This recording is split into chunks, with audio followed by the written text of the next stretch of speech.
1983 के विश्व कप के फाइनल मुकाबले के लिए इंग्लैंड और वेस्टइंडीज़ के लोग टिकट खरीद रहे थे, लेकिन कुदरत का कहर और भारत का करिश्मा देखिए कि जहां एक देश को टिकट फाड़ना पड़ा, वहीं दूसरे देश को फटे हाल अपने वतन को वापस लौटना पड़ा।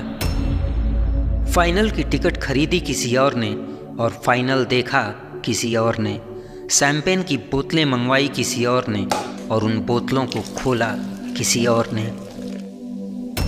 ग्रुप के 6 मैचों में 4 मैच जीतकर भारत इस विश्व कप के सेमीफाइनल में पहुंच चुका था और अपने इस 4 जीत में भारत ने वेस्टइंडीज और ऑस्ट्रेलिया जैसी दिग्गज टीमों को भी परास्त किया था।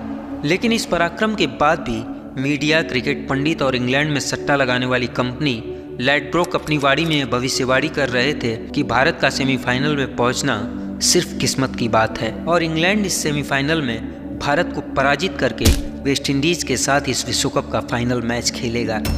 भारत के पराक्रम को तुक्का बताकर भारतीय खिलाड़ियों के मनोबल को तोड़ने की कोशिश की जा रही थी, लेकिन भारतीय खिलाड़ियों के मनोबल को तोड़ने वाले शायद यह भूल गए थे कि यूनानी, अरबी, तुर्क, शक, कूड़, कुषाण, मंगोल, मुगल, फ्रांसीसी और अंग्रेजों के अनेकों आक्रमण का दंश झेलने के बाद भी भारत और भारत के लोग खड़ा होना, लड़ना और जीतना जानते हैं। ये वो मिट्टी है जो अपनी गोद में भगत सिंह, चंद्रशेखर आज़ाद और सुभाष चंद्र जैसे वीरों को जन्म देती और पालती है। और इसी मिट्टी के 11 खिलाड़ी उस दिन 22 जून 1983 को इंग्लैंड के खिलाफ इंग्लैंड की धरती पर अपने सम्मान और स्वाभिमान की लड़ाई लड़ने के लिए तैयार थे। क्रिकेट के एक दिवसीय खेल के इस संस्करण में अब तक के इतिहास में भारत ने कभी भी इंग्लैंड को इंग्लैंड की धरती पर पराजित नहीं किया था। इसी अहंकार, इसी दंभ और इसी ऐतिहासिक घमंड के साथ गोरे भी इस सेमीफाइनल मैच में उतरने के लिए तैयार थे। गोरों का घमंड और उनका अहंकार अपने उत्साह की सीमाएं लांघ चुका था। अंग्रेजों ने यह सेमीफाइनल मुकाबला प्रारंभ होने से पहले ही फाइनल मैच के टिकट की खरीदारी शुरू कर दी थी। सेमीफाइनल मैच से पहले ही फाइनल मैच के टिकट की अंग्रेजों द्वारा यह खरीदारी बता रही थी कि सेमीफाइनल में भारत की हार को वह निश्चित मानकर चल रहे थे। खैर, 22 जून 1983 को यह मैच प्रारंभ होता है और भारतीय गेंदबाजों ने अपनी पूरी जान लगाकर सधी हुई गेंदबाजी की और 60 ओवर के इस मुकाबले में अंग्रेजों की पूरी टीम को महज 213 रनों पर समेट दिया। कपिल सर ने 3, रोजर बिन्नी और मोहिंदर अमरनाथ ने 2-2 और कीर्ति आजाद सर ने 1 विकेट लेकर अंग्रेजों के काफिले को सिर्फ 213 रनों पर ही रोक दिया था। 214 रनों के टारगेट का पीछा करने उतरी टीम इंडिया को सुनील गावस्कर और श्रीकांत सर ने ठीक ठाक शुरुआत दी, लेकिन टीम का स्कोर जब 46 रन तक पहुंचा तब गावस्कर सर 25 रन बनाकर आउट हो गए और इसके बाद टीम के खाते में सिर्फ 4 रन और जुड़े थे कि 50 रन के टोटल स्कोर पर श्रीकांत सर भी 19 रन बनाकर आउट हो गए। 50 रन पर 2 विकेट गिरने के बाद मोहिंदर अमरनाथ और यशपाल सर ने एक अच्छी साझेदारी करके भारत का स्कोर 142 रन पहुंचा दिया। इसी स्कोर पर मोहिंदर अमरनाथ 46 रन की एक साहसिक पारी खेलकर आउट हुए। अमरनाथ के जाने के बाद संदीप पाटिल और यशपाल शर्मा ने भारत को जीत के करीब पहुंचा दिया। यशपाल शर्मा ने शानदार 61 रन की पारी खेली, जबकि संदीप पाटिल ने भी 51 बेहतरीन रन बनाकर भारत को जीत की दहलीज पार करवा दी थी। इस सेमीफाइनल मुकाबले में टीम इंडिया की जीत में अहम भूमिका निभाने वाले मोहिंदर अमरनाथ को मैन ऑफ द प्लेयर चुना गया। मोहिंदर अमरनाथ ने 46 रन के साथ साथ 2 विकेट लेकर इंग्लैंड का बोरिया बिस्तर बांधने में अपना पूरा तन-मन लगाकर काम किया था। इंग्लैंड को इंग्लैंड की धरती पर पराजित करके भारतीय खिलाड़ियों ने बता दिया था कि भगत सिंह, चंद्रशेखर आज़ाद और सुभाष चंद्र बोस के खून से सिंचित यह नया भारत है जो घर में घुसेगा भी, प्रहार भी करेगा, पराजित भी करेगा और अपने तिरंगे को लहराएगा भी। इस जीत के साथ इतिहास के वो पन्ने जल चुके थे जिन पन्नों पर लिखा था कि इंग्लैंड की धरती पर इंग्लैंड को भारत ने कभी पराजित नहीं किया है। इस जीत के साथ भारत इस विश्व कप के फाइनल में पहुंच चुका था। अंग्रेजों ने वो टिकट फाड़ने प्रारंभ कर दिए थे जो टिकट उन्होंने वेस्टइंडीज़ और इंग्लैंड का फाइनल मैच देखने के लिए पहले से ही खरीद रखा था। अब 25 जून 1983 को भारत और वेस्टइंडीज़ के बीच इस विश्व कप का फाइनल मैच खेला जाता है। मैच शुरू होने से पहले ही वेस्टइंडीज़ के समर्थक जोर जोर से चिल्ला रहे थे कि वो तीसरी बार विश्व कप जीतने जा रहे हैं। उधर प्रेस बॉक्स में अंग्रेज और ऑस्ट्रेलियाई पत्रकार बात कर रहे थे कि यह एक खराब फाइनल होने जा रहा है। इंग्लैंड या ऑस्ट्रेलिया होते तो फाइनल में वेस्टइंडीज़ का अच्छा मुकाबला करते।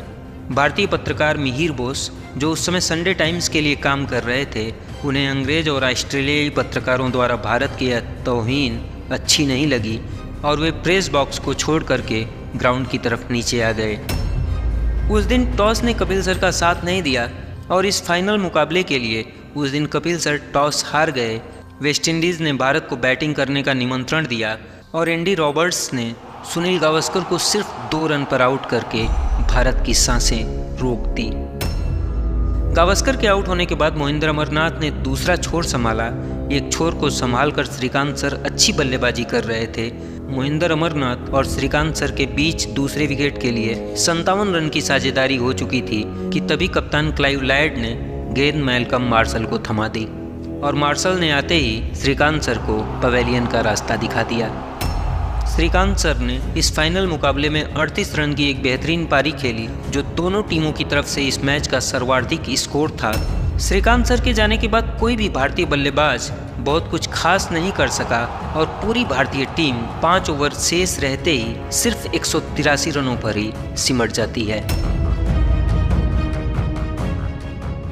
भारत को 183 रनों पर समेटने के बाद वेस्टइंडीज़ की टीम इस तरह से पवेलियन की तरफ भागी कि जैसे उन्होंने विश्व कप जीत लिया हो और वे उसे उठाने के लिए दौड़ रहे हों।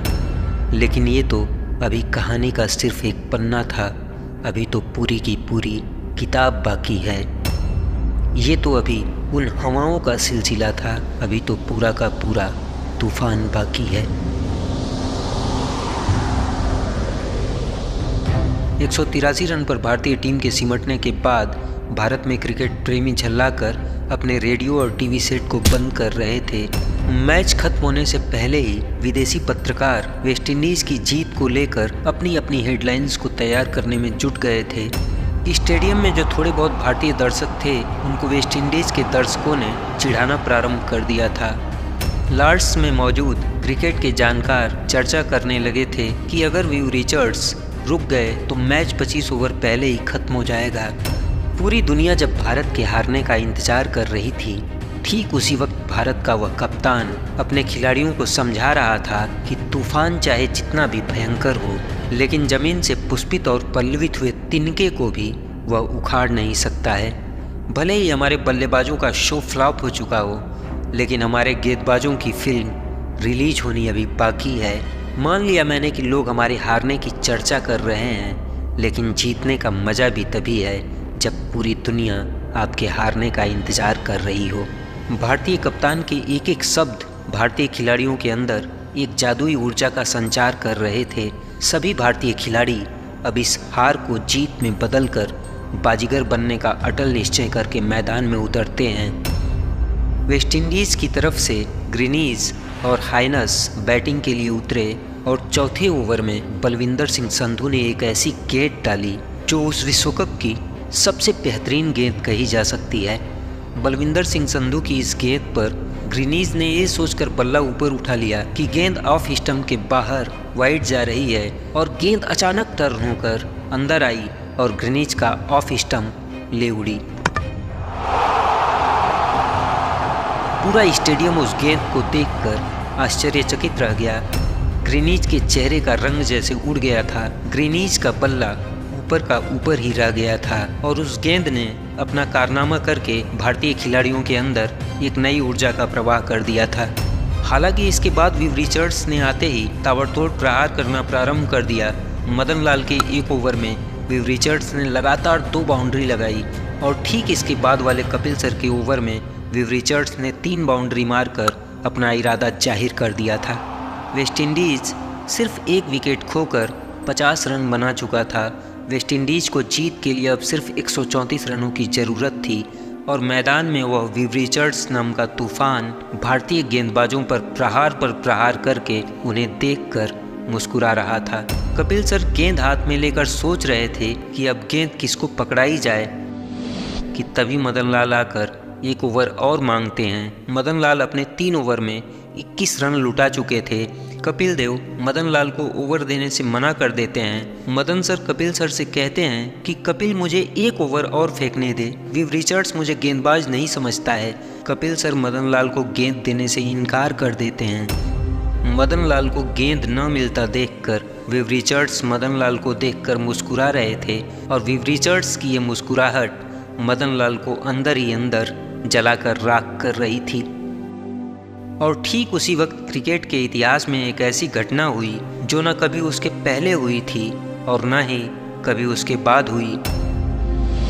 मदन सर ने कपिल सर के हाथों से गेंद छीन ली थी और विव रिचर्ड्स के सामने गेंदबाजी के लिए आकर खड़े हो गए थे। कहना नहीं एरा मनु समझदा नहीं है बॉलर, एक ओवर और दे दे।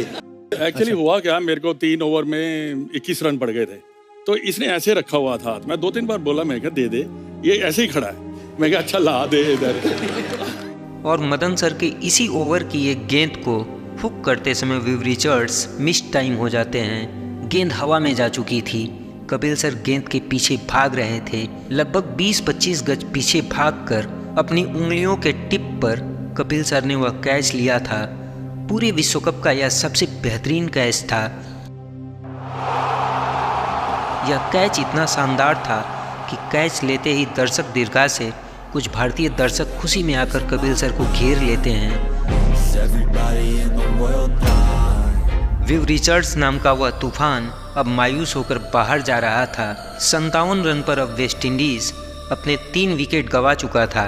विव रिचर्ड्स के जाने के बाद मदन लाल और मोहिंदर अमरनाथ ने किसी भी वेस्टइंडीज के तुर्रम या तोप को मैदान में टिकने नहीं दिया। विश्व कप के इस फाइनल मैच में वेस्टइंडीज के 7 खिलाड़ी तो दहाई का आंकड़ा भी नहीं छू सके थे। मदन लाल 3, मोहिंदर अमरनाथ 3, बलविंदर सिंह संधू ने 2 और रोजर बिन्नी और कपिल देव सर ने 1-1 विकेट लेकर पूरी वेस्टइंडीज की टीम को महज 140 रन पर ही समेट दिया था।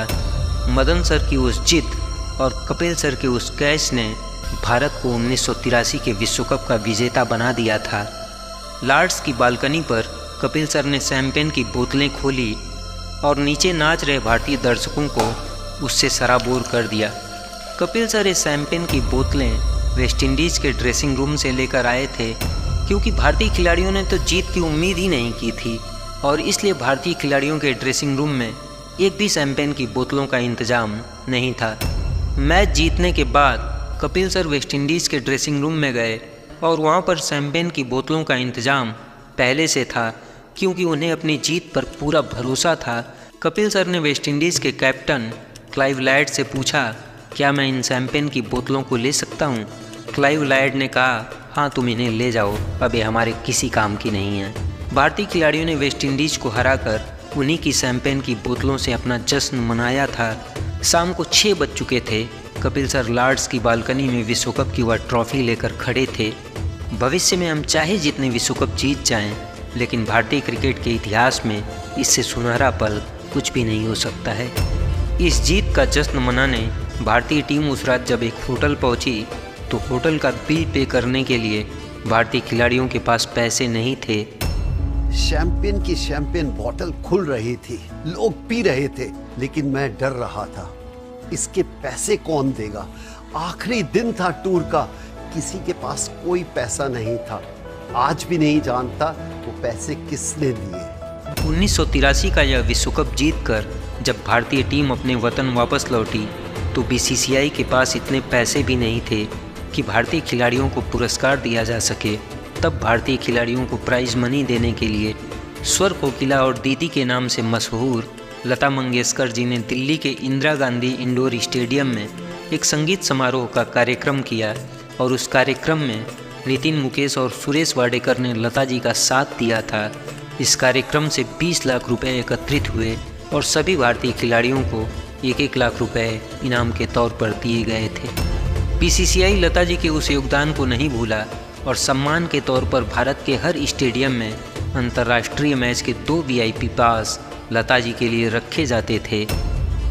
दिल का सुना साज तराना ढूंढेगा, मुझको मेरे बाद जमाना ढूंढेगा। Love you Kapil sir and all Indian team of 1983।